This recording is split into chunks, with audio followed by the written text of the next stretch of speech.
physical activity is good for all those with autism, but nutrition is the most important. And be sure to watch to the end to get 10% off of Grizzly. So, Danny, how are you today? Terrible. No, I'm just joking.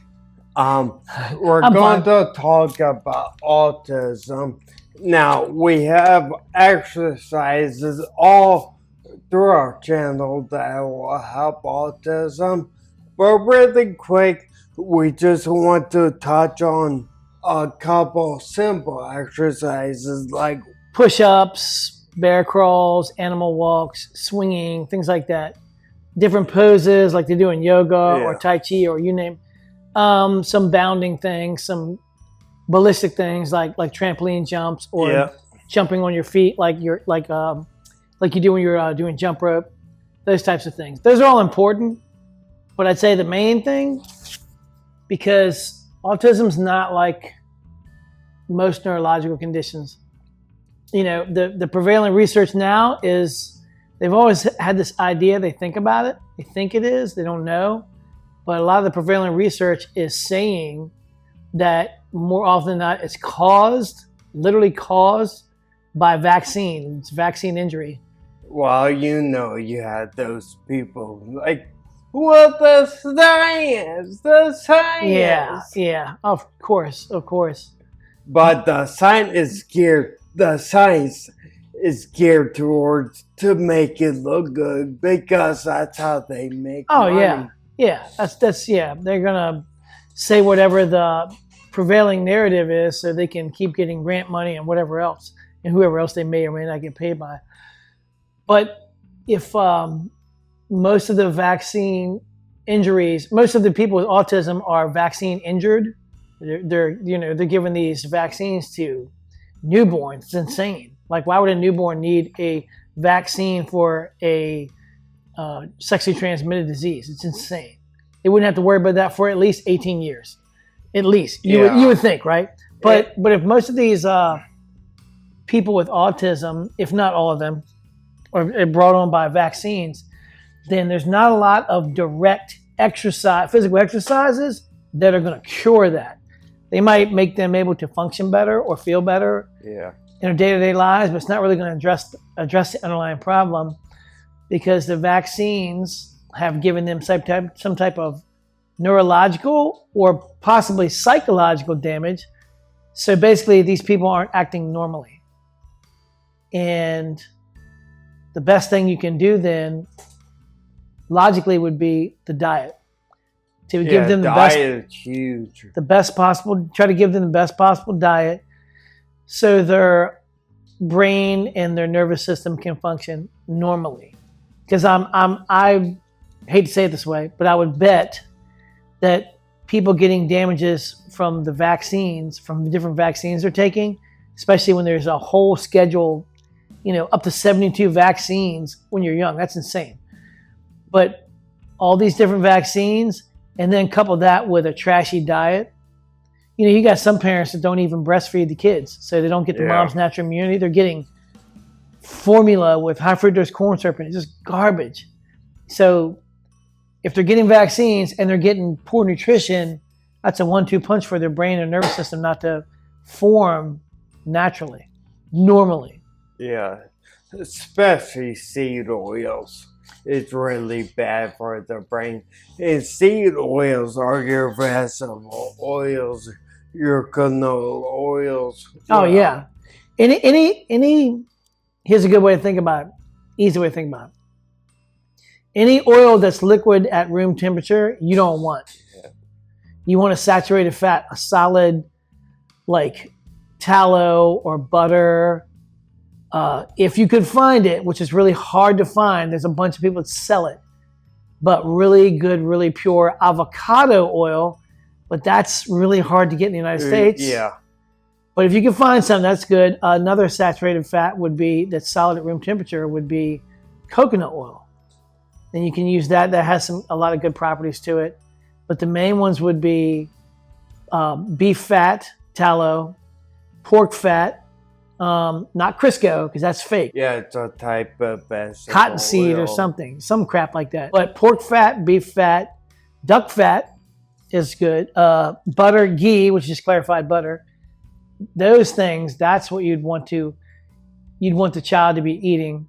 And instead they're eating things like, they're growing up on things like, they're getting the vaccines, they're growing up on things like Similac, which is formula, does not have the same consistency, doesn't have the same makeup as breast milk, which among other things passes the mom's immunity onto the child.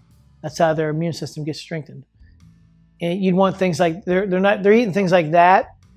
Half the time they're probably not even drinking real milk. They're eating like Fruit Loops and just garbage and Doritos. And, you wonder why all these kids are fat. And like the 50s, if you were fat, you were like odd because it was unusual. Most people didn't eat that way. And you'd have to really probably gorge yourself back then to be fat. Seriously. Yeah. And plus your normal, what is considered regular daily activity for somebody in the 1950s blows away what's considered normal daily activity for people nowadays. It's so much more. It was so much more. Well, everybody is on their phone nowadays. Yeah. Or iPad or whatever they use. Plus that, and just everything's changed. I told you about this before. Even the junk food, like a Snickers bar in the 50s had like caramel, chocolate, peanuts, nougat. Yeah, that was it. It's a long list. Yeah, now it's 30 ingredients.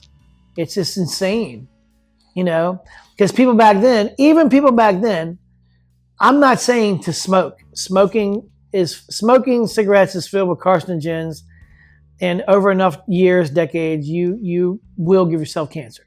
It's almost guaranteed. Not totally, but it's almost guaranteed. It's almost like playing Russian roulette. How long can you do it without something bad happening? But people back in that age smoked. They drank alcohol.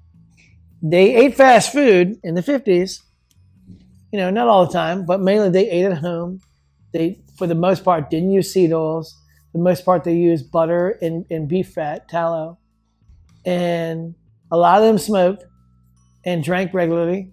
And they weren't fat, and obesity wasn't a epidemic. They didn't have all these hosts of health problems, cancers. It was way different. And, now it's the food. Yeah, that's why you see autism constantly. Ever since like 86, autism went way skyrocketed. The Congress, the drug companies, the pharmaceutical companies went before Congress about liability because they were getting sued. So Congress passed something. I can't remember what it's called, what the name of it is. So big pharma companies can't get sued now. So it doesn't matter if they give you the COVID vaccine and it kills you. And they know beyond a shadow of a doubt, you can't sue them.